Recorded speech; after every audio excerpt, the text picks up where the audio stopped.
এ তরুণ যুবকেরা, মওতের সময় হবে তিনটে শাস্তি। একটা হলো বেনামাজির মৃত্যু হবে বড় লজ্জিত অবস্থায়। বেনামাজির মৃত্যুটা হবে বড় অপমানের মৃত্যু হবে, জিল্লাতের মৃত্যু হবে। বাবা, বেনামাজির মৃত্যু হবে বড় অসম্মানের সঙ্গে মৃত্যু হবে। এটা হলো এক নাম্বার। দুই নাম্বার, বেনামাজি যখন মারা যাবে অত্যাধিক ক্ষুধার্ত অবস্থায় থাকবে। ক্ষুধার্ত অবস্থায় বেনামাজি মারা যাবে, এটা হলো দুই নাম্বার। আর তিন নাম্বার হলো বেনামাজি যখন মারা যাবে বড় পিপাসার্ত অবস্থায় মারা যাবে। প্রচন্ড পিপাসা থাকবে, তেষ্টা থাকবে। এই তেষ্টা থাকা অবস্থায়, পিপাসা থাকা অবস্থায় বেনামাজির মৃত্যু হবে। এই হলো মৃত্যুর সময় তিনটে শাস্তি। হে তরুণ যুবকেরা, হে আমার বন্ধুরা, শুনে রেখে দিন বাবা, জেনে রেখে দিন বাবা। হে মুসলমান, একটু লক্ষ্য করুন। আর বেনামাজির কবরে দেওয়ার পর তিনটে শাস্তি হবে। এক নাম্বার শাস্তি হলো, হে জওয়ান যুবকেরা শুনে রেখে দেন, বেনামাজির কবরটা আমার আল্লাহ তো সংকীর্ণ করে দেবেন, এত সংকীর্ণ করে দেবেন, একদিকের পাঁজরের হাড় আর একদিকের পাঁজরের হাড়ের মধ্যে ঢুকে যাবে। বেনামাজির কবরটা আল্লাহ এত সংকীর্ণ করে। হে তরুণ যুবকেরা, দুই নম্বর শাস্তি হলো বেনামাজির কবরটাকে আমার আল্লাহ আগুনের কুণ্ডুতে পরিপূর্ণ করে দেবেন। বেনামাজির কবরটা আগুনের টুকরায় পরিণত হবে। তিন নাম্বার শাস্তি হলো বেনামাজির কবরে আমার আল্লাহ একটা ভয়ঙ্কর সাপ নিযুক্ত করে দেবেন। ওই সাপটার নাম হলো সুজা আকরা। এই সুজা আকরা নামক সাপটা এতটাই শক্তিশালী ভয়ঙ্কর সাপ, তাকে দংশন করতে থাকবে। যে সাপ পৃথিবীর জমিনে একবার নিঃশ্বাস ছাড়লেন, যে সাপ পৃথিবীর জমিনে একবার শ্বাস প্রশ্বাস ছাড়লেন, সেই জায়গায় কিয়ামত পর্যন্ত আর কোনো ঘাস জন্মাবে না। এতটাই ভয়ঙ্কর সাপ হবে। সেই সাপ বেনামাজির কবরে আমার আল্লাহ নির্দিষ্ট করবে। এ তরুণ যুবকেরা, কিয়ামতের দিনে তিনটে শাস্তি আমার আল্লাহ বেনামাজির দেবেন। এক নাম্বার, বেনামাজির দিকে আমার আল্লাহ রহমতের দৃষ্টিতে তাকাবেন না। বেনামাজির চেহারার দিকে আমার আল্লাহ রহমতের দৃষ্টিতে তাকাবেন না। আমার আল্লাহ যার চেহারার দিকে তাকাবে না, তার কত বড় অসম্মান বলুন, কত বড় শাস্তি বলুন। মহান রব যাদের উপর খুশি হবে তার জীবনটা ধন্য হয়ে যাবে, আর মহান রব যার উপর নারাজ হবে তার জীবনটা বরবাদ হয়ে যাবে। কাল কিয়ামতের দিনে আমার আল্লাহ বেনামাজির চেহারার দিকে তাকাবেন না, রাগান্বিত অবস্থায় থাকবেন, গুসা অবস্থায় থাকবেন। এটা হলো এক নাম্বার শাস্তি। আর দুই নাম্বার শাস্তি হলো, হে তরুণ যুবকেরা, হে আমার মুরব্বিয়ানেরা, বেনামাজির আমল নামা, তার আমল নামাটা বাম হাতে দেওয়া হবে। পেছন দিক থেকে ঘুরিয়ে বাম হাতে আমল নামা পাবেন, ডান হাতে আমল নামা পাবেন। কাল কিয়ামতের দিনে কোটি কোটি মানুষের সামনে সে অপমানিত হবে। এটা হলো দুই নাম্বার শাস্তি। আর তিন নাম্বার শাস্তি হলো ফারিস্তারা টেনে হিচড়ে সর্বশেষ চূড়ান্ত শাস্তি জাহান্নামের আগুনে নিক্ষেপ করে দেবে। হে তরুণ যুবকেরা, আজ থেকে প্রতিজ্ঞা করুন, বেনামাজি হব না। নামাজ কাজা হলে কাজা পড়ব, তবু নামাজ ছাড়ব না।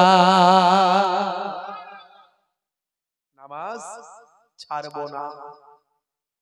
নামাজের ওয়াক্তটা হবে যখনই, মসজিদে চলে যাও তুমি তখনই। বলুন না সুবহানাল্লাহ। জোরে হবে না? আর জোরে হবে না? নামাজের ওয়াক্তটা হবে যখনই, মসজিদে চলে যাও তুমি তখনই। ছাড়ো এবার, ছাড়ো ছাড়ো এবার, ছাড়ো এবার, ছাড়ো এই কাজ তোমারই। ছাড়ো এবার, ছাড়ো ছাড়ো এবার, ছাড়ো এবার, ছাড়ো এই কাজ তোমারই। লোকে বলে, হুজুর আমাদের কাজ থাকে, কাজ করব না নামাজ পড়ব। বলে, আমার নানা জান ছোট হুজুর কেবলা নামাজের বয়ান করতে করতে বলতেন, বাবা কি দিয়ে বোঝাবো বাবা, ঝোড়া আর কোদাল দিয়ে বোঝালে বুঝবে? রেগে গিয়ে বলতে। আর আমার দাদাজান পীরনগর হুজুর পীর কেবলা তিনি বলতেন, বাবা 5 12 60 মিনিট নামাজ পড়তে 60 মিনিট মানে 1 ঘন্টা সময় লাগে। 12 মিনিট করে সময় দিলে 24 ঘন্টার 1 ঘন্টা নামাজে দিলে আমার আল্লাহ বাকি 23 ঘন্টা সাকসেসফুল করে দেবেন। জোরে হবে না? জোরে হবে না? তাই আমি এখানে লিখেছি, বাবা কাজকে বলো না, নামাজকে বলো না কাজ আছে, বরং কাজকে বলো নামাজ আছে। 12 মিনিট নামাজের জন্য উঠে আসো, যে কাজই করো না কেন, যেখানেই থাকো না কেন, দেখবে আল্লাহর মাদাদ তোমার উপরে হবে। ছাড়ো এবার, ছাড়ো ছাড়ো এবার, ছাড়ো এবার, ছাড়ো এই কাজ তোমারই, ছাড়ো এবার, ছাড়ো ছাড়ো এবার, ছাড়ো এবার, ছাড়ো এই কাজ তোমারই। নামাজের ওয়াক্তটা হবে যখনই, মসজিদে চলে যাও তুমি তখনই। তোমার বাঁচা আর তোমার মরা লেখেন মোর প্রভু আমারই। নামাজের ওয়াক্তটা হবে যখনই, মসজিদে চলে যাও তুমি তখনই। জোরে হবে না? ফজরের সময় ঘুমিয়ে থাকি, জোহরে কি দেব কাজে ফাঁকি। লোকে বলে হুজুর ফজরের আজান কোনটা দিয়ে হয় আর কোনটা দিয়ে যায় কিছু বুঝতেই পারি না, এমন ঘুমিয়ে থাকি টেরই পাই না। আর জোহরের সময় হুজুর কাজকর্ম কি করে ফাঁকি দেবো বলুন?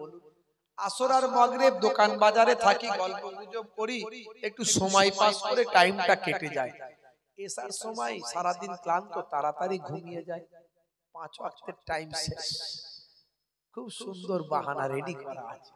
তাই এখানে ফজরের সময় ঘুমিয়ে থাকি, জোহরে কি দেব কাজে ফাঁকি।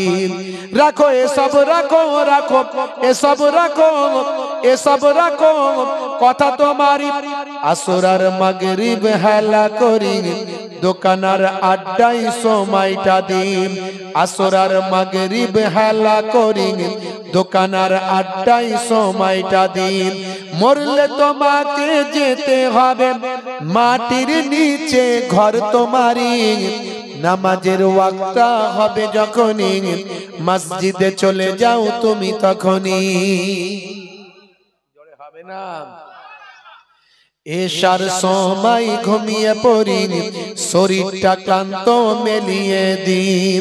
এশার সময় ঘুমিয়ে পড়ি, শরীরটা ক্লান্ত মেলিয়ে দিন।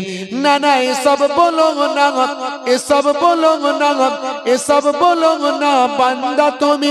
না না এসব বলো না, এসব বলো না, এসব বলো না বান্দা তুমি।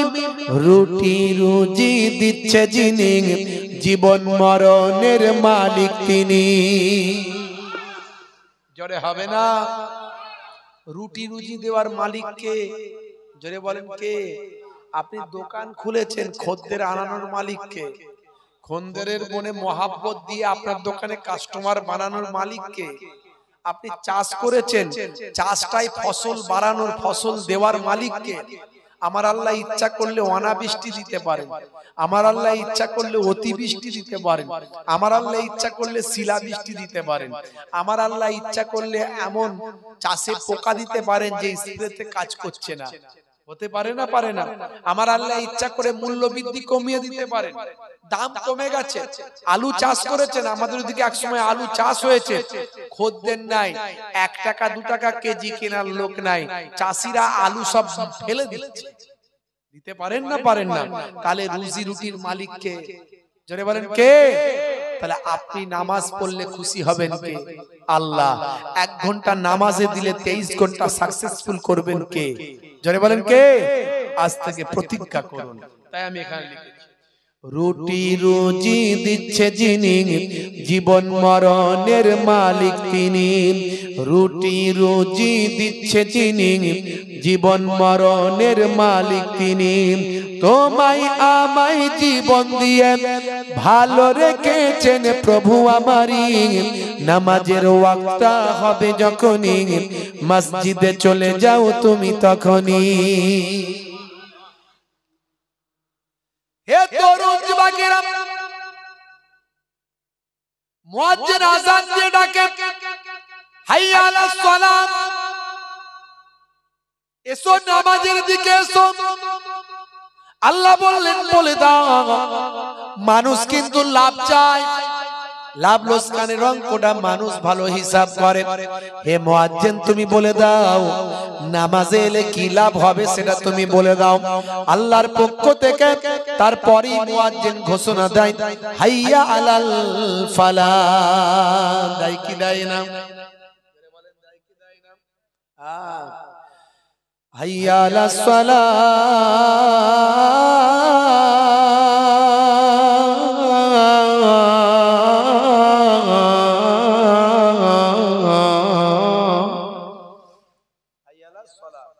এসো নামাজের দিকে এসো, এসো নামাজের দিকে এসো। তারপরেই মুয়াজ্জিন বলছে বলে দাও, মুয়াজ্জিন বলে দিচ্ছে হাইয়া আলাল ফালাহ। যদি তুমি নামাজের দিকে আসো তাহলে কামিয়াবি দেবেন আল্লাহ। কামিয়াবি দেবেন কে?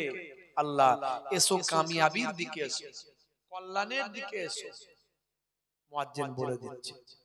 কিন্তু মুসলমান আমরা আজান শুনতে পেলে কি করি? আজান শুনতে পেলে আমরা, যে সমস্ত ভাইরা গান শোনে তারা বলে সাউন্ডটা কমা, সাউন্ডটা কমা। এ তরুণ যুবকেরা, হে আমার বন্ধুরা, শুনে রেখে দিন বাবা, জেনে রেখে দেন হে মুসলমান, আপনাকে আমাকে মরতে হবে বাবা। মৃত্যু ছাড়া কেউ রেহাই পাবো না, মওতটা আমার আপনার হবে। তাই মৃত্যুর আগে যে বান্দা তৈরি হতে পারবে সেই বান্দা হলো সবচেয়ে চালাক। আজ মারা গেলে কাল দুদিন হয়ে যাবে, 3 দিন পরে আর কারো খবর থাকবে না। এই মাত্র আসার আগে আমি একটা কবর জিয়ারত করে এলাম। এই বেড়াচাপা থেকে খানিকটা দূরে, জীবনপুরের কাছে। এখনই আসার আগে আমি কবর জিয়ারত করে এলাম। আমার এক প্রিয় ভাই, ইউটিউবার ভাই, ওনার আব্বা অল্প বয়স, অল্প বয়স। আপনারা সেই ইউটিউবারের বক্তব্য, ইউটিউব থেকে আলেম ওলামাদের বক্তব্য, আমার অনেক বক্তব্য সেখান থেকে শুনেছেন। দেখবেন চ্যানেলটার নাম হলো দ্বীন ইসলাম। ওই ভাই একেবারে তর তাজা ছেলে, ইয়ং ছেলে, বাচ্চা ছেলে, এখন ওদের বিয়ে হয়নি। ওর আব্বার কত বয়স জিজ্ঞাসা করলাম, হলো 46 বছর বয়স। 46 বছর বয়স, জ্বর হয়েছিল, একটু সুগার টুগার ছিল। এখন তো সুগার আর জ্বর এগুলো তো কমন জিনিস, কার সুগার নাই বলুন না, মানুষ মাত্র এখন রোগ। কিন্তু কখন আল্লাহ কাকে কিভাবে ডেকে নেবেন কেউ জানে না, কেউ জানে না। তাহলে আপনি কি করে ভাবছেন যে আমি পুরো হলে নামাজ পড়বো? আপনি কি করে ভাবছেন যে আমার পয়সা আছে বটে, বুড়ো হলে হজ করতে যাব? হতে পারে আপনার আল্লাহর কাবা দেখা, রাসূলের রওজা দেখা নসিবই হলো না বাপজি আমার। তাই সময়ের বিশ্বাস নাই, সময়কে আপনি বিশ্বাস করতে পারবেন না। যে অবস্থায় আছেন, যেভাবে আছেন সেইভাবে প্রস্তুতি গ্রহণ করুন। কলকাতায় যেতে গেলে সামান্য কিছু টাকা পয়সা নিয়ে যেতে হয়, দিল্লিতে যেতে হলে তার থেকে বেশি টাকা পয়সা, মাল মাতা নিয়ে, সম্পদ নিয়ে, আপনার কাপড় চোপড় নিয়ে যেতে হয়। কারণ দিল্লিতে গেলে আর আসা যাবে না, 2-4 দিন থাকতে হবে বাবু। আর যদি বিদেশে যান, আমেরিকা যান, ব্রিটেন যান, আপনি মক্কা শরীফ, মদিনা শরীফে যান, আরো বেশি টাকা পয়সা লাগে, আরো বেশি প্রস্তুতি লাগে। কারণ সেখানে আপনি 15 দিন, 20 দিন, 1 মাসের আগে ফিরতে পারবেন না।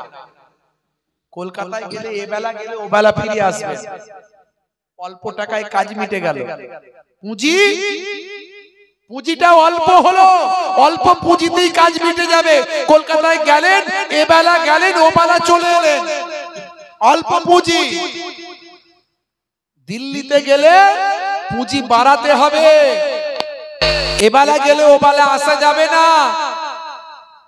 অন্তত 1 সপ্তাহ সময় দিতে হবে, কি 4-5 দিন সময় দিতে হবে।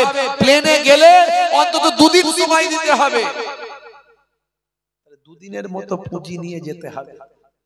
আর যদি আরব যান, সৌদি যান, আপনাকে অন্তত 20 দিনের পুঁজি নিয়ে যেতে হবে, নাহলে 10 দিনের পুঁজি নিয়ে যেতে হবে। তাহলে যেখানে যেমন যাচ্ছেন সেখানে তেমন পুঁজি বাড়ছে। আচ্ছা বলুন তো, কবরে গেলে কি পুঁজি নিয়ে যেতে হবে না? কবরের সফরটা কি 10 দিন, 20 দিন, 15 দিন? কবরের সফরটা কত দিনের? এলা ইয়াউমিল কিয়ামা, কিয়ামত পর্যন্ত। তাহলে কিয়ামত পর্যন্ত সফরে আপনি যাচ্ছেন, আপনার পুঁজি কই হয়? আপনার পুঁজি কই হয়? আল্লাহওয়ালা মানুষরা বলছে যে সফরে যাওয়ার আগে প্রস্তুতি নিতে পারে সেই বেশি চালাক। দুনিয়াদার লোকেরা বলে দুনিয়াতে যে বেশি কারবার করেছে, ব্যবসা করেছে, বাড়ি করেছে, গাড়ি করেছে, জমি কিনেছে, সে বেশি চালাক। আর আল্লাহওয়ালা মানুষেরা বলছে কবরের সফরে ঢোকার আগে যে প্রস্তুতি নিতে পেরেছে সে বেশি চালাক। আপনি দুনিয়াদারিতে চালাক না আখেরাতে চালাক? কোন চালাক আপনি নিজেকে ঠিক করুন। ওয়াজ জীবনে অনেক শুনছেন, শুনবেন, শোনার শেষ নাই। হে তরুণ যুবকেরা, হে আমার বন্ধুরা, শুনে রেখে দিন বাবা, জেনে রেখে দেন। হে মুসলমান, একটুখানি লক্ষ্য করুন বাবা, ভাইরা আমার, তরুণ যুবকেরা, আপনাকে আমাকে মরতে হবে বাবা। মৃত্যু ছাড়া কেউ রেহাই পাবো না, কেউ পায়নি, কোনোদিন পাবে না।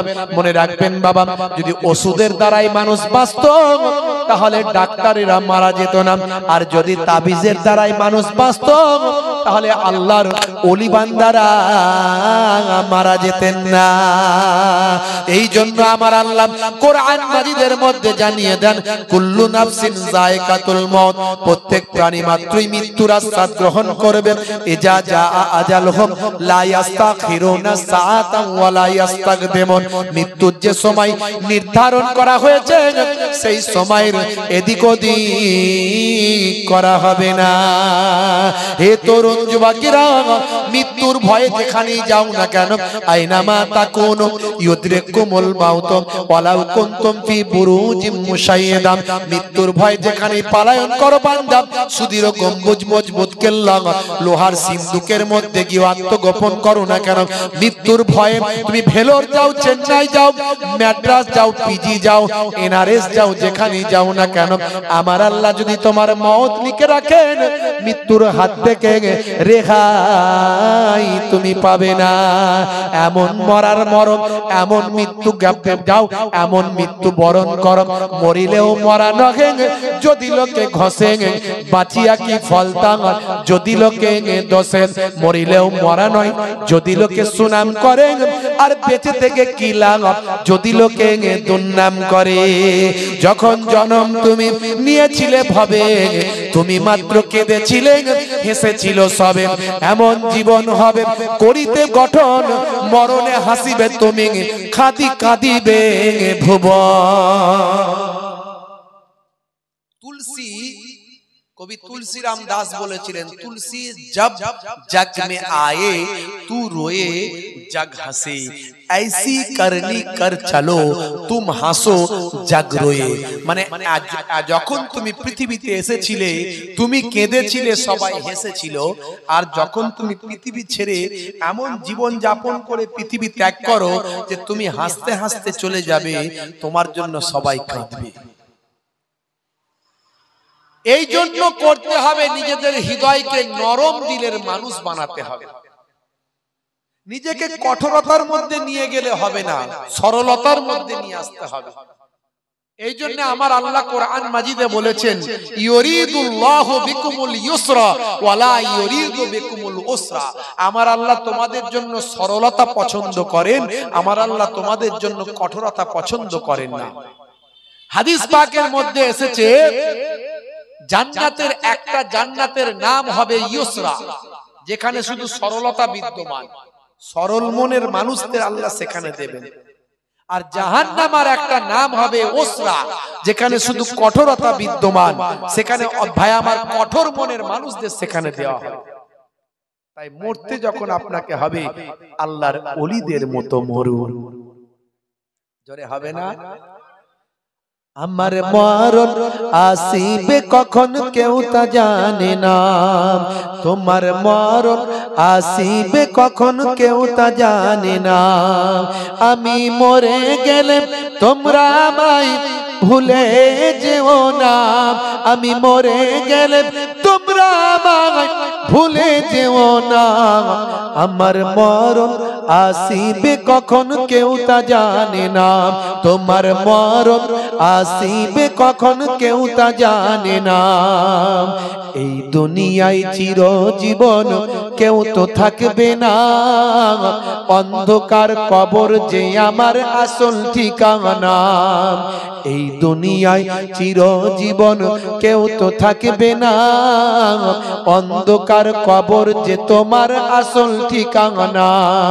সেই কবরে পিতা মাতা কেউ তো আসবে না, সেই কবরে নবী ছাড়া কেউ তো আসবে না।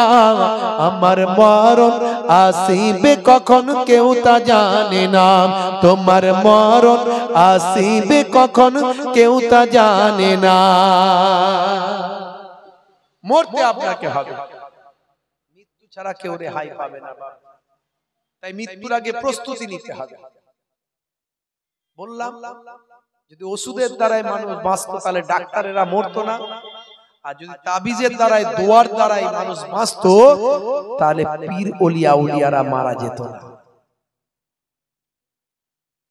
এ তরুণ যুবকেরা, বাইতুল মুকাদ্দাস যিনি তৈরি করেছিলেন তিনি ছিলেন একজন পয়গম্বর। হযরত নবী সুলাইমান আলাইহিস সালাম তার নাম, যাকে ইহুদিরা ডেভিড বলে, ডেভিড। এ তরুণ যুবকেরা, হযরত দাউদ আলাইহিস সালামকে ইহুদিরা ডেভিড বলে। হযরত সুলাইমান নবীর আব্বা ছিলেন দাউদ আলাইহিস সালাম। দাউদ নবীকে ইহুদিরা বলে ডেভিড, আমরা বলি দাউদ আলাইহিস সালাম। দাউদ আলাইহিস সালামের সন্তান নবী, তিনিও ছিলেন পয়গম্বর, তিনি হলেন হযরত সুলাইমান আলাইহিস সালাম। আমরা বলি সুলাইমান, ইহুদিরা বলে সুলেমান।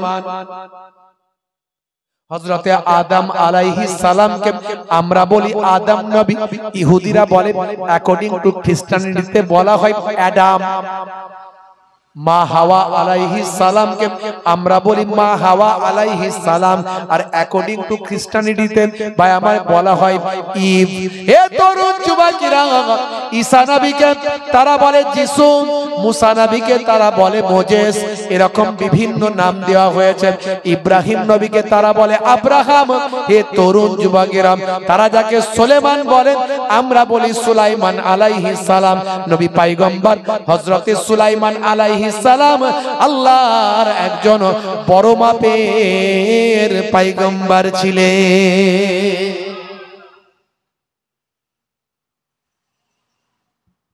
কষ্ট হচ্ছে আপনাদের? হ্যাঁ দেন, ঠান্ডা লাগছে তাই তো? রাস্তার ধারে ফাঁকা গাড়ি যাচ্ছে, আমার ইঞ্জিন চলছে তো প্রথমে খুব ঠান্ডা লাগছিল, ইঞ্জিন চলছে গরম হয়ে গেছে। গরমের সময় এরকম ইঞ্জিন চললে ঘেমে যায়। এখন দেখছেন না ভিতরে চ্যান লাগানো আছে, তাও মোটামুটি ঠিক আছে। হাত পা গুলো মনে হচ্ছে ঠান্ডা লাগছে, আর আপনারা তো মাটির উপর বসে আছেন, বেশি লম্বা চওড়া নয়। আজকে যে আমরা কিছু সময় এই যে আত্মশুদ্ধির কথা শুনছি, নীতি নৈতিকতার কথা শুনছি, কোরআন এবং হাদিসের কথা শুনছি, এর জাযা বদলা দেবেন কে? যারা বলেন কে? যে জায়গায় জিকরুল্লাহ, জিকরুন নবীর আলোচনা করা হয় সেই জায়গাটা আল্লাহর ফারিস্তা দিয়ে ঘেরা থাকে। জোরে হবে না? যে জায়গায় জিকরুল্লাহ, জিকরুন নবীর আলোচনা করা হয় রাসূল বলছেন সেই জায়গাটা জান্নাতের টুকরায় পরিণত হয়ে যায়। আচ্ছা, আপনার কি মনে হয় না এটা জান্নাতের টুকরা?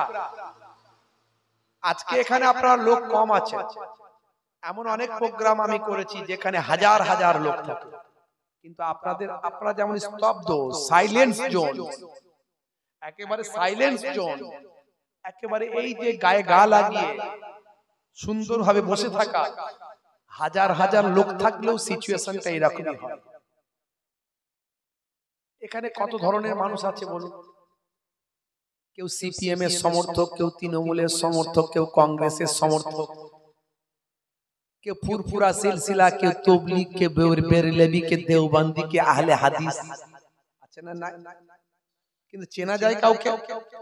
কেউ নামাজ পড়ে, কেউ নামাজ পড়ে না, কেউ চোর আছে, কেউ সুদখোর আছে, কেউ জেনাখোর আছে, কেউ মাঝে মাঝে সুযোগ পেলি লাল পানির বোতল চালায়। কিন্তু জান্নাতের বাগানে যখন বসেছে, সব কটা জান্নাতি মানুষ সেজে বসে আছে। জোরে হবে না? এই জন্যই 1450 বছর আগে বিশ্বনবী বলেছিলেন, ইউসবিহুর রাজুলু মুমিনান ওয়া ইউমসি কাফিরান ওয়া ইউমসি মুমিনান ওয়া ইউসবিহু কাফিরান ইয়াবিউ দীনাহু বিআরজিন মিনাদ দুনিয়া। মানুষ সকালবেলা মুমিন থাকবে, সন্ধ্যাবেলা কাফের হয়ে যাবে। সন্ধ্যাবেলা মুমিন থাকবে, সকালবেলা কাফের হয়ে যাবে। এখন তওবা করে বসে আছে সব মুমিন বান্দা। আবার সকালবেলা লটারি খেলতে যাবে, সুদখোর সুদের কারবার করতে যাবে, জেনাখোর আবার জেনা ব্যভিচার ধান্দায় বেরিয়ে যাবে। যদি যায় সে তখন কাফেরে পরিণত হবে। তাই আমাদের এই ভালো জায়গায় এসেছি যখন, এখান থেকে প্রতিজ্ঞা করতে হবে আমরা আর কোনো অন্যায় কাজ করব না। আজ থেকে সুদের কারবার ত্যাগ করব, আজ থেকে ঘুষের কারবার ত্যাগ করব, আজ থেকে জেনা ব্যভিচার অবৈধ সম্পর্ক অশ্লীলতা অন্যায় ত্যাগ করে দেব। আজ থেকে আমরা আল্লাহ ওয়ালা হয়ে জান্নাতি মানুষ হয়ে সারাটা জীবন কাটিয়ে দেব। বলুন না ইনশাআল্লাহ। আর এর জন্য প্রথমত দুটো জিনিস আপনার প্রয়োজন, সবচেয়ে আগে দুটো জিনিস প্রয়োজন। একটা হলো 5 ওয়াক্ত নামাজ, আর একটা হলো মুখের দাড়ি। আমার আল্লাহ কোরআন মাজিদে বলছেন, ইন্নাস সালাতা তানহা আনিল ফাহশাই ওয়াল মুনকার, নিশ্চয়ই নামাজ তোমাকে অশ্লীলতা ও অন্যায় থেকে দূরে সরিয়ে দেবে। যদি তুমি নামাজি হয়ে যাও, পাপ অপরাধ তোমার থেকে সরে যাবে। আর যদি দাড়িওয়ালা হয়ে যাও, তাহলে 95% অপরাধ তোমার কাছে চলে যাবে। আপনি দেখবেন সমাজে যত অশান্তি করছে, পাপ কাজ করছে, অন্যায় কাজ করছে, তার মধ্যে নামাজি প্লাস দাড়িওয়ালা লোক কিন্তু খুব কম, এক্সেপশন, ব্যতিক্রম। একাধটা পাপসকে গিয়ে অন্যায় করে ফেলেছে, কিন্তু নামাজি প্লাস দাড়িওয়ালা লোক অপরাধী খুব কম আপনি দেখবেন। তার কারণ কি? নামাজি প্লাস দাড়িওয়ালা লোক পতিতালয়ে যেতে পারবে না, যেতে গেলে তার নামাজ তাকে বাধা দেবে, তার দাড়ি তাকে বাধা দেবে। নামাজি দাড়িওয়ালা লোক জেনা ব্যভিচার করতে পারবে না, করতে গেলে তার দাড়ি তার নামাজ তাকে বাধা দেবে। নামাজি দাড়িওয়ালা লোক রাত্রে 9টা বাজলে মদের দোকানে লাইন লাগিয়ে বলতে পারবে না, কাকা একটা লাল পানির বোতল চাই, বলতে পারবে না। যদি বলেন হুজুর মাঝে মাঝে যে দেখতে পাই, ওটা এক্সেপশন, ব্যতিক্রম। এক্সেপশন জিনিসকে মানুষ বেশি হাইলাইট করে। কালো জামাতে দাগ লাগলে দেখা যায় না, দেখা যায়? জোরে বলেন দেখা যায়? সাদা জামায় দাগ লাগলে দেখা যায় না, যায় না? তাই যদি দাড়িওয়ালা টুপিওয়ালা লোক একটা অন্যায় করে ফেলে, সেটা লোকে ভাইরাল করে দেয়। আর প্রতিনিয়ত যাদের দাড়ি নাই, বেনামাজি, যাদের দেখলে বোঝা যায় না এটা কাদের ছাবাল, এ মোল্লার না অন্য কারো, এরা অনেক অন্যায় প্রতিনিয়ত করে বেরিয়ে যাচ্ছে, লোকে চিনতেও পারে না, জানতেও পারে না। একটা যদি দাড়িওয়ালা টুপিওয়ালা লোক অন্যায় করে ফেলে, সেটা ভাইরাল করে দেয়। তার মানে ভাববেন না যে দাড়িওয়ালা টুপিওয়ালা লোকেদের অপরাধের সংখ্যাটা বেশি না। কারণ যদি সত্যি সে নামাজি হয়, দাড়িওয়ালা টুপিওয়ালা হয়, সে অপরাধ করতে গেলে তার হৃদয়টা কম্পন তৈরি হবে। 95% অপরাধ তার কাছ থেকে সরে অটোমেটিক চলে যায়। তাই আজ থেকে নামাজি হয়ে যায়। হে তরুণ যুবকেরা, যে নবীর কথা বলছিলাম, হযরত নবী সুলাইমান আলাইহিস সালামের কথা বলছিলাম বাবাজি। ভাইরা আমার, তরুণ যুবকেরা আমার, মুরব্বিয়ানিরা আমার, এত বড় একজন পয়গম্বর ছিলেন, বাপও নবী, তিনিও নবী। আমার আল্লাহ সেই নবীকে এত মর্যাদা দিয়েছিলেন। হে তরুণ যুবকেরা আমার, হে আমার বন্ধুরা, শুনে রেখে দিন বাবা, জেনে রেখে দিন বাবা, আমার আল্লাহ হযরতে নবী সুলাইমান আলাইহিস সালামের উপর খুশি হয়ে গিয়ে বললেন, আমার আল্লাহ জানতে চাইলেন, হে নবী সুলাইমান, তোমাকে আমি দুটো জিনিসের মধ্যে একটা দেব, বলো তুমি কি নিতে চাও? একদিকে হয় তোমাকে আমি রাজ্য দেব, বাদশা বানাবো, রাজত্ব দেব, আর অপরদিকে নতুবা তোমাকে আমি বিদ্যা দেব, বুদ্ধি দেব, এলেম দেব, হেলেম দেব। ও বাবা নবী সুলাইমান, এই দুটোর মধ্যে তুমি কোনটা চাও?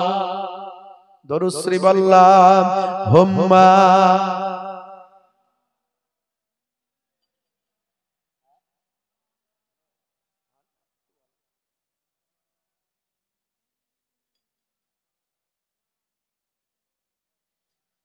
নবী সুলাইমান আলাইহিস সালাম অত্যন্ত মেধাবী ছিলেন বাচ্চা বেলা থেকে। অনেক বড় ঘটনা আছে হাদিসের, এই কোরআন মাজিদের তাফসীর খুললে দেখবেন তালুত আর জালুতের ঘটনা পাবেন। জালুত হলো তৎকালীন যুগে খুব বদমাইশ বাদশা, যাকে কেউ হত্যা করতে পারেনি। আমার আল্লাহ ছোট্ট বয়সে নবী সুলাইমান আলাইহিস সালামের কয়েক টুকরো ছোট্ট পাথরের দ্বারাই সে হত্যা হয়েছিল, অপরাধ মুক্ত হয়েছিল, বনি ইসরাইলের মানুষেরা শান্তি পেয়েছিল। বনি ইসরাইল শোনেন, এই যে ইসরাইল নাম শুনছেন, শোনেন না, এই বনি ইসরাইল এলো কোথা থেকে? ইউসুফ নবীর নাম শুনেছেন কি? শুনেছেন না শুনেন? এই ইউসুফ নবীর আব্বার নাম হলো ইয়াকুব নবী। এই ইয়াকুব নবীর একটা নাম ছিল ইসরাইল। তাই ইয়াকুব নবীর আওলাদদেরকে, বংশধরকে বলা হয় ইসরাইল, বনি ইসরাইল। আর সেখান থেকে এরা নাম নিয়েছে নিজেদের ইসরাইল দেশ, ইসরাইল নাম নিয়েছে ইসরাইল। আর এদের যে ইহুদি বলে না, এই ইহুদিটা কোথা থেকে এলো জানেন? ইয়াকুব নবীর মোট 12টা সন্তান ছিল, তার মধ্যে একটা স্ত্রীর সন্তান ছিল 10টা, আর একটা স্ত্রীর সন্তান ছিল 2টো। যে দুই ভাইয়ের কথা আপনারা শুনেছেন, এক নাম্বার হলো হযরত ইউসুফ নবী, আর 2 নাম্বার ওনার ছোট ভাই বনিয়ামিন। আর বাকি যে 10টা সন্তান, সেই 10 সন্তানের মধ্যে বড় সন্তানের নাম ছিল ইয়াহুদা। এই ইয়াহুদার আওলাদদেরকে ইহুদি বলে। তাহলে এর দ্বারা কি বোঝা গেল? বাকি আরো ইয়াহুদা ছাড়া 11টা যে সন্তান আছে, তাদের সন্তানদেরকে, তাদের আওলাদদেরকে ইহুদি বলে না। ভালো করে বুঝতে পারলেন কথা? 12টার মধ্যে একটা সন্তানের নাম ছিল ইয়াহুদা। এই ইয়াহুদার ছেলে, নাতি, পোতা, তার নাতি, তার পোতা করে এরা হলো ইহুদি। আর এই ইয়াহুদা তখন থেকে এতটা খতরনাক, ভয়ঙ্কর, বদমাইশ ছিল যে ছোট্ট বেলায় ইউসুফ নবী, তাকে আল্লাহ পয়গম্বর করবে, অনেক নিশানা আল্লাহ দেখিয়েছিলেন। বাপ ভালোবাসতেন, ছোট্ট বেলায় ইউসুফ নবীকে বাকি ভাইদেরকে নিয়ে এই ইয়াহুদাই কুয়ার ভিতর ফেলেছিল। তাদেরই খানদান, তাদেরই আওলাদ হলো এই ইহুদি। তাই এই ইহুদিরা প্রথম থেকেই ভয়ঙ্কর। তৎকালীন যুগ থেকেই এরা খুন খারাপি, মারপিট, দাঙ্গা হাঙ্গামা, যত ভালো মানুষ ছিল সবাইকে মেরেছে। এরা পৃথিবীর বুকে যখনই এসেছে, তখনই এরা নিজেদের ক্ষমতাকে কুক্ষিগত করেছে, সবাইয়ের উপরে বুড়াগুল দেখিয়ে রাজত্ব করেছে। আর এই জন্যই হিটলার এদের উপরে ক্ষেপে গিয়েছিল। হিটলার এদের উপরে এই জন্যই ক্ষেপে গিয়ে 60 লাখ ইহুদিকে হত্যা করেছিল। আপনারা জানেন, ইতিহাস তাই বলছে। বন্ধুরা আমার, মানুষ আসল ইতিহাসটা জানে না তো ভুল বোঝে। মুর্শিদাবাদের একটা বক্তা বেরিয়েছে, বলছে সমস্ত নবীরা ইহুদিদের বংশধর। ও নিজে ইহুদিদের টাকা খেয়ে চলছে। কিছু মৌলবী সেজে আমাদের সমাজে ঘুরছে, এরা হলো আলেম নামের জালেম কলঙ্ক। এরা আমেরিকা, ব্রিটেন আর ইসরায়েলের দালালি করে।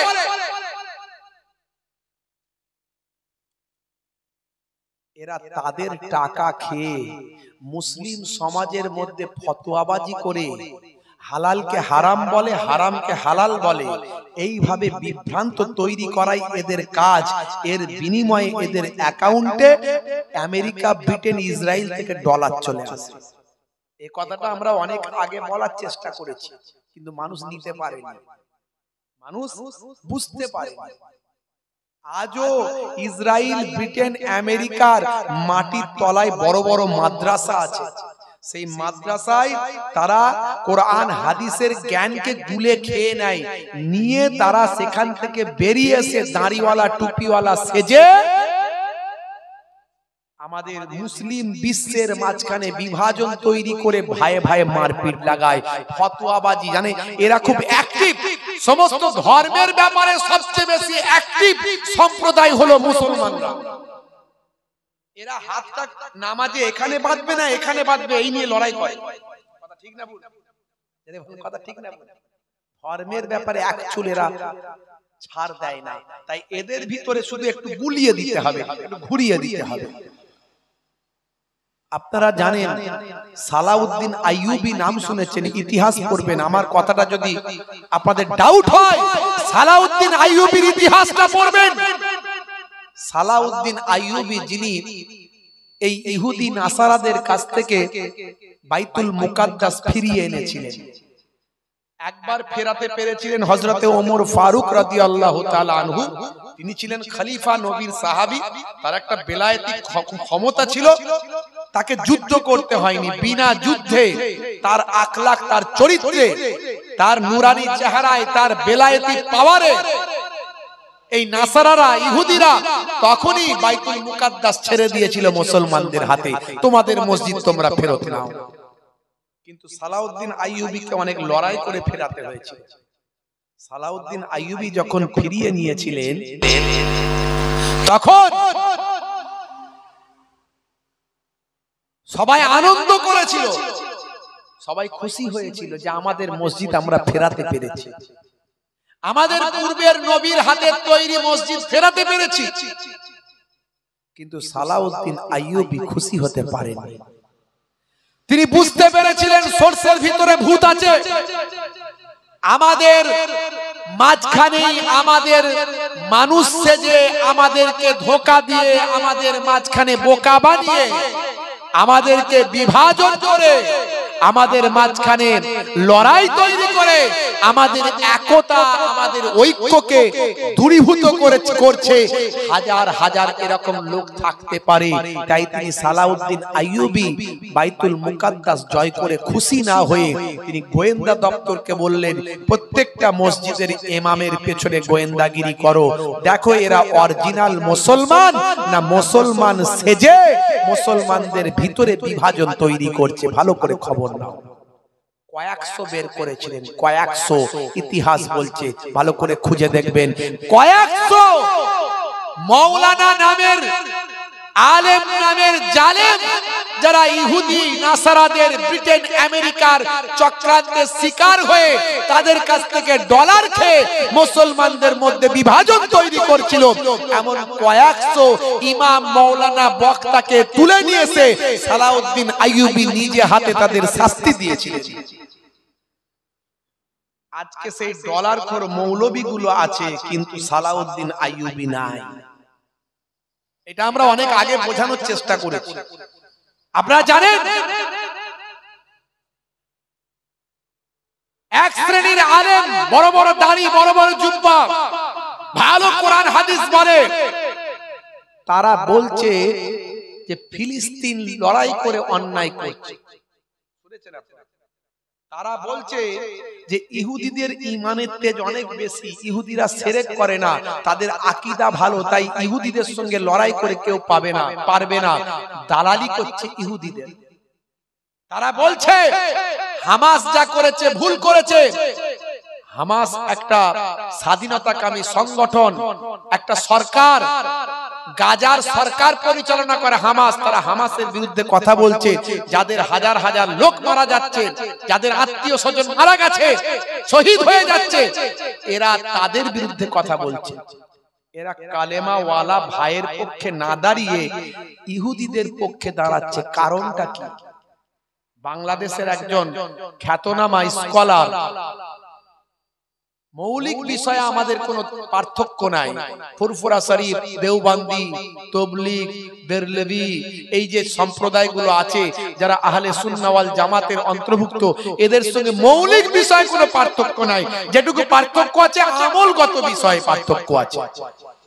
কে মোনাজাত হাত তুলে করবে, কে করবে না, কে দরুদ শরীফ এটা পড়বে, কে ওটা পড়বে, কে কিয়াম দাঁড়িয়ে করবে, কে বসে, কে নবীকে সালাম দাঁড়িয়ে দেবে, কে বসে দেবে, এই নিয়ে পার্থক্য। কিন্তু কালেমা, নামাজ, রোজা, হজ, যাকাতে কোনো পার্থক্য নাই। এই পার্থক্যগুলো সামান্য সামান্য পার্থক্য সাহাবাদের জামানেও ছিল। এটা নিয়ে কোনো সমস্যা নাই। আপনি আপনারটা নিয়ে থাকুন, আমি আমারটা নিয়ে থাকি, শুধু একে অপরকে গালমন্দ খারাপ না বললেই হলো।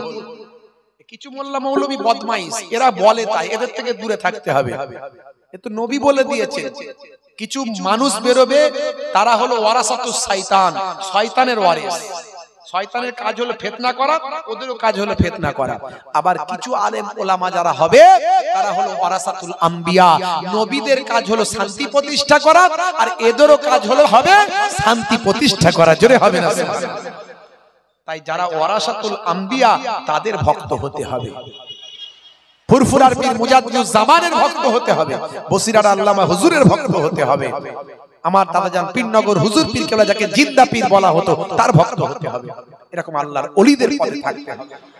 বন্ধুরা আমার, যে কথা বলছিলাম, বাংলাদেশের একজন খ্যাতনামা স্কলার আমার সঙ্গে কিছু নীতি নৈতিকতায়, কিছু ছোট ছোট আমলে পার্থক্য থাকতে পারে, আমার ফুরফুরা শরীফের সঙ্গে কিছু পার্থক্য থাকতে পারে, কিন্তু মৌলিক বিষয় সব ঠিক আছে।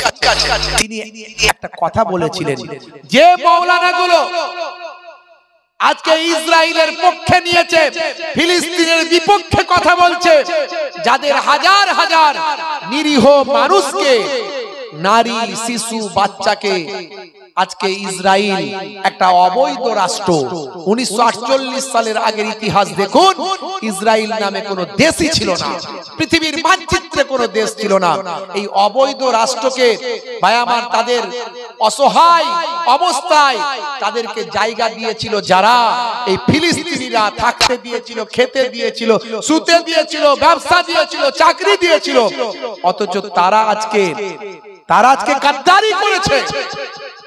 তাদের অসহায় অবস্থার সুযোগ নিয়ে, তাদের সরলতার সুযোগ নিয়ে আমেরিকা ব্রিটেনের সাহায্যে শক্তি অর্জন করে তাদের দেশ কেড়ে নিচ্ছে, তাদেরকে হত্যা করছে, শহীদ করে দিচ্ছে। তাই তিনি বলেছিলেন, যারা যে সমস্ত মোল্লা মৌলবী নামধারী ইসরায়েলের ডলারখোর, যারা ফিলিস্তিনের বিপক্ষে গিয়ে ইসরায়েলের পক্ষে নিয়েছে, আপনার মানহাজ, আপনার আকীদা যদি ফিলিস্তিনের পক্ষে না থেকে ইসরায়েলের পক্ষে থাকে, এই রকম মানহাজ, এই রকম আকীদার উপর আমি থুতু নিক্ষেপ করি। এই কথাটা বলেছে আবু তোহা আদনান, বাংলাদেশের একজন স্কলার। এই কথাটা বলার পরই এতদিন ধরে যে আমরা বলতাম, কিছু মৌলা মৌলবী আমাদের মাঝখানে এসে উপস্থিত হয়েছে, যারা ওই আমেরিকা ব্রিটেনের ডলার খেয়ে কাজ করছে, রাত দিন ফতোয়াবাজি করে শুধু মারপিট, ঝগড়া, অশান্তি লাগাচ্ছে। আজকে প্রমাণ হয়ে গেল, এই কথা বলার পরই সত্যি ঠাকুর ঘরে কে, আমি তো কলা খাইনি, ঝোলার ভিতর থেকে বিড়াল বেরিয়ে এলো। উনি তো কারো নাম বলেন, আমি অমুককে বলছি, তমুককে বলছি, অমুক বক্তাকে বলছি, অমুক মাযহাবকে বলছি, অমুক সিলসিলাকে বলছি, অমুক একে বলছি, কিচ্ছু বলেন না। খালি এটুকু বলেছে, যারা ইসরায়েলের পক্ষে আজকে গুণকীর্তন করছে, ফিলিস্তিনের বিরোধিতা করছে, এত মানুষ শহীদ হওয়ার পরেও ফিলিস্তিনের পাশে না দাঁড়িয়ে ইসরায়েলের পাশে দাঁড়াচ্ছে, তোমার মানহাজ, তোমার আকীদা যদি ফিলিস্তিনের বিপক্ষে গিয়ে ইসরায়েলের পক্ষে দাঁড়ায়, এই রকম আকীদা, এই রকম মানহাজ উপর আমি থুতু নিক্ষেপ করি। শুধু এইটুকু কথা বলেছে। একটা থুতুতে হক আর না হকের পার্থক্য হয়ে গেছে। ঠাকুর ঘরে কে আমি তো কলা খাইনি, ঝোলার ভিতর থেকে বিড়াল বেরিয়ে এসেছে, চোরের মন পুলিশ পুলিশ। সঙ্গে সঙ্গে তারা চিৎকার শুরু করে, যেটা কেন বললো, এটা কেন বললো, এই কথা বলার মালিককে তুমি কেন বলবে, এই কথা কি করে বলবে, তুমি কি জানো? বোঝা গেল এই লোকগুলোই তাহলে ফিলিস্তিনের বিরোধিতা করে ইসরায়েলের পক্ষপাতিত্ব করছিল। ইসরায়েল আর আমেরিকা ব্রিটেনের এরাই ডলার খাচ্ছিল। এতদিন ধরে দেখা গেল যদি এদের ইতিহাস দেখেন, এরাই শুধু ভালো ভালো কথা দিয়ে দেখেন, হারাম হালালের ফতোয়া দিয়ে মানুষের মধ্যে লড়াই লাগিয়েছিল এত বছর ধরে। আজকে আমাদের সাবধান হতে হবে, সাবধান হতে হবে। আমি ইন্টারনেটের মাধ্যমে বলি, আপনাদের প্রত্যেককে বলি, এই সমস্ত মানুষগুলো থেকে সাবধান হতে হবে। এরা আমাদের মাঝখানে হালাল জিনিসগুলো নিয়ে হারাম বলে আর হারামকে বলে হালাল। এইভাবে আমাদের মাঝখানে, মুসলমানদের মাঝখানে দ্বন্দ্ব লাগিয়ে আমাদের সমাজটাকে ধ্বংস করার চক্রান্ত করছে। আজ সেই সমস্ত মোল্লা মৌলবীগুলো আছে, কিন্তু আজকে সালাউদ্দিন আইয়ুবী নাই। যদি সালাউদ্দিন আইয়ুবী থাকতো, আজও এই সমস্ত হতভাগা মোল্লা মৌলবীগুলোকে ধরে নিয়েছে সব আপনার কাঠগড়ায় তুলতো। বন্ধুরা আমার, তরুণ যুবকেরা আমার, মুরব্বিয়ানেরা আমার, আমি আপনাদের মাঝখানে এরকম একটা শোনাই দেখেন, এ নাম রাখা হারাম।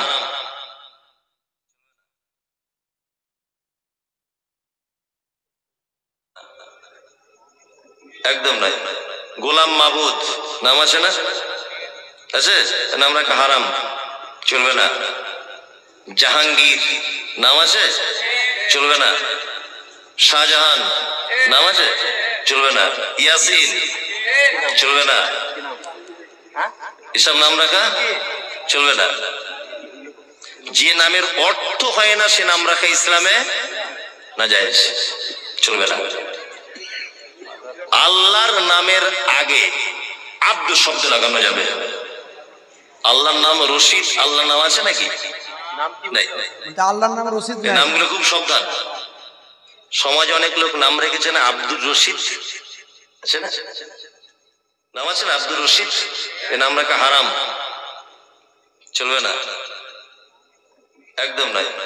গোলাম মাবুদ নাম আছে না, আছে, নাম রাখা হারাম, চলবে না।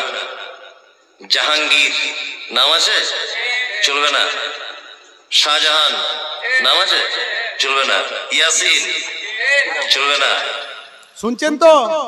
আপনাদের আছে না কিরকম নাম? আপনাদের এরকম নাম আছে?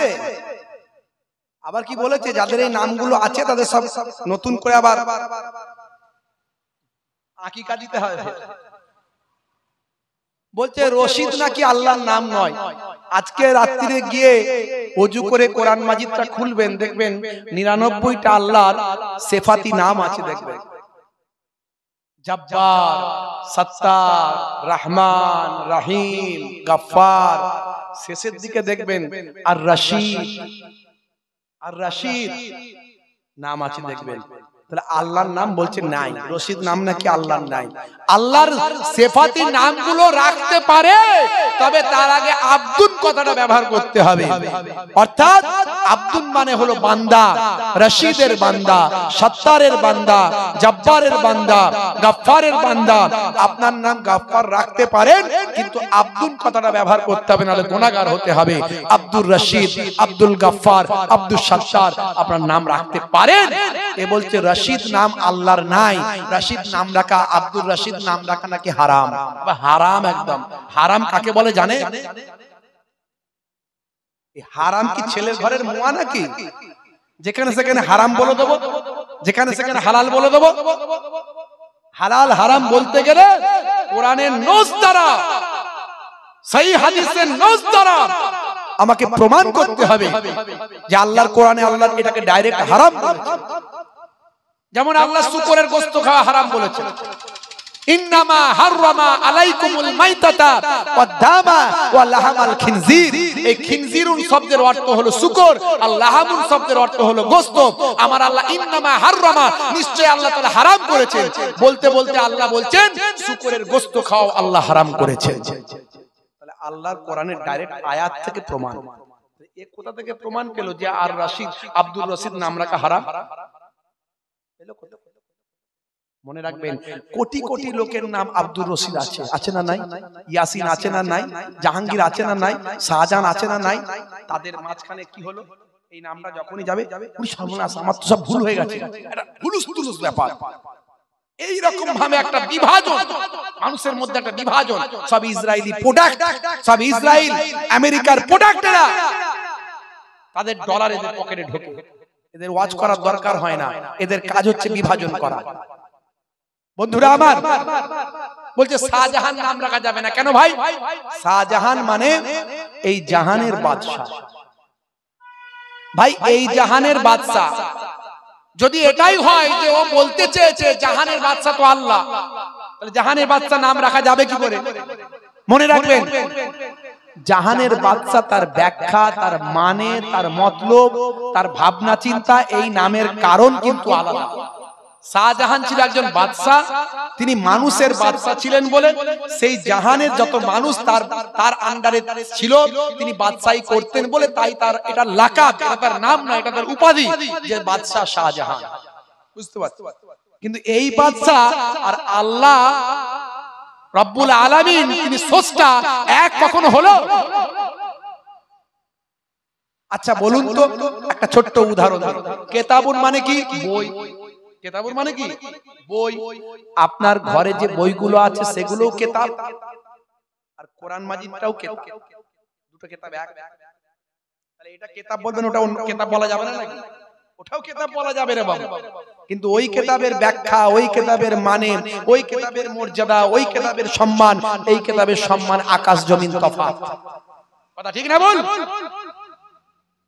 আচ্ছা আপনারা পানি খায় না? পানি, কলের পানি, পুকুরের পানি, নদীর পানি, সমুদ্রের পানি আছে না নাই?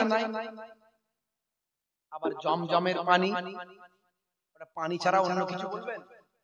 পানি জায়গায় শরবত বলবেন নাকি? জমজমের শরবত, লোকে আরব থেকে জমজমের শরবত নিয়ে আসে না, পানি নিয়ে আসে, যারে ভালো কি নিয়ে আসে, তাহলে ওটাও পানি। আচ্ছা হাউজে কাউসার, আমার আল্লাহ জান্নাতে হাউজে কাউসারের পানি খাওয়াবেন, তাহলে হাউজে কাউসারের পানিটাকে পানি বলবেন না? ওটাও তো পানি। তাহলে এই পানি, জমজমের পানি আর হাউজে কাউসারের পানি এক নয় রে বাবু। ওই পানির ব্যাখ্যা, ওই পানির মর্যাদা, ওই পানির সম্মান আলাদা। তাহলে এই শাহজাহান, জাহানের বাদশা, আর আমার আল্লাহ কুল কায়নাতের বাদশা এক নয়। এ বলছে হারাম, আবার বলতে বলতে বলছে ইয়াসিন।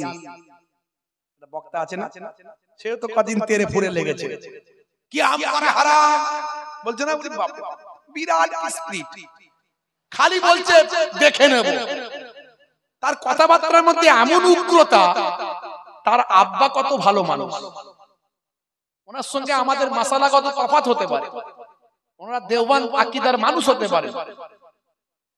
দেওবান আকীদার সঙ্গে কি আমাদের মাযহাবের, আমাদের সিলসিলার ঝগড়া মারপিট আছে নাকি?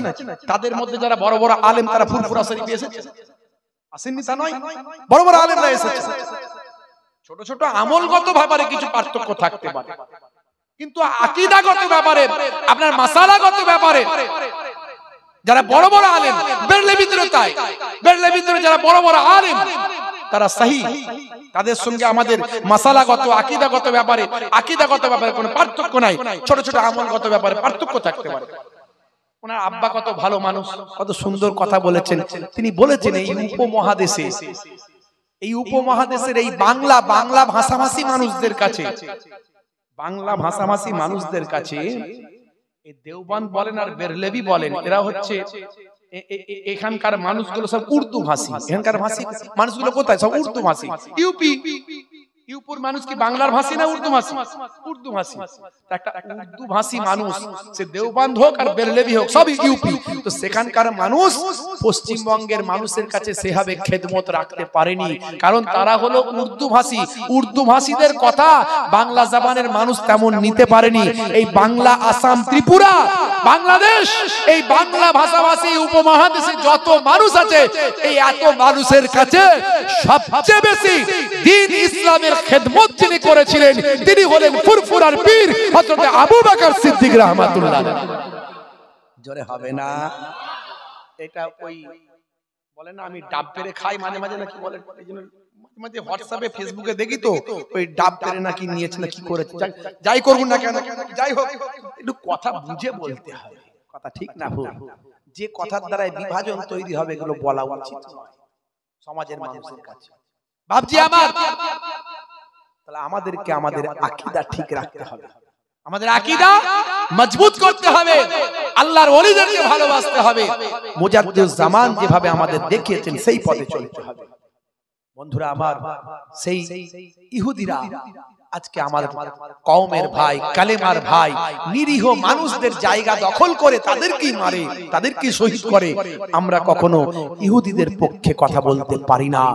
এই কিছু দু একটা শায়েখ বেরিয়েছে মুর্শিদাবাদে, আগে ছবিতে দেখবেন মোবাইল রিপেয়ারিং করত, মোবাইল রিপেয়ারিং করত, এখন শায়েখ হয়ে গেছে, খালি ঘন ঘন ফতোয়া মারছে। ওরে বাপ, এই ফতোয়া হারাম, ওই ফতোয়া নাজায়েজ। আচ্ছা বলুন তো ভাই, সে নিজেই বলছে আমি মাদ্রাসায় যাইনি, আমি কোনো আরবি পড়িনি, আমি একজন জেনারেল এডুকেটেড, আমি ইতিহাস নিয়ে, মডার্ন ইতিহাস, ইসলামী ইতিহাসও নয়, মডার্ন ইতিহাস নিয়ে আমি পড়াশোনা করেছি, গ্রাজুয়েশন নাকি করেছে, যাই হোক। সে যদি ফতোয়া দেয়, এখন ডাক্তারি না পড়ে যদি কেউ অপারেশন করতে যায়, রোগী বাঁচবে না মরবে? জোরে বলেন, মরবে। এখন এ হচ্ছে 17 বছর ধরে মাদ্রাসায় পড়লে, তার উপরে 2 বছর মুফতি পড়লে, এই 19 বছর পড়লে তার ফতোয়া দেওয়ার জ্ঞান অর্জন হয়। আর এ বেটা ওসব পড়ার কিছু লাগবেই না, দরকারই নাই। এখন তো আমরা 2G 4G শুনেছি, 10G 50G স্পিড, বুঝতে পারছেন? এতটা হাই লেভেলে উঠে গেছে যে মাদ্রাসায় যাওয়ার দরকার নাই, যখনই স্টেজে বসে শুধু হারাম হালালের ফতোয়া শুধু দেয়। এই জন্যই পণ্ডিতের একটা কথা বলেছেন, নিম ডক্টর খাতরায়ে জান, আর নিম মৌলবী খাতরায়ে ঈমান। অল্প বিদ্যার ডাক্তারের কাছে যদি যান, রোগী মরে যাবে, আর অল্প বিদ্যার মৌলবীর কাছে গেলে ঈমান চলে যাবে। এখন ঈমান থাকবে কি যাবে সেটা আপনার ব্যাপার, আপনি কোন ডাক্তারের কাছে যাবেন, কোন মৌলবীর কাছে যাবেন, আপনার ব্যাপার। বন্ধুরা আমার, তরুণ যুবকেরা আমার, ছোট্ট করে যে কথাটা বলতে গিয়ে এতদূর চলে এসেছিলাম, হযরতে হুজুর সুলাইমান আলাইহিস সালাম, আমার আল্লাহ তাকে এতটা নিয়ামতের হকদার করেছিলেন যে আমার আল্লাহ বললেন, হে নবী সুলাইমান, তোমাকে দুটোর মধ্যে একটা দেব।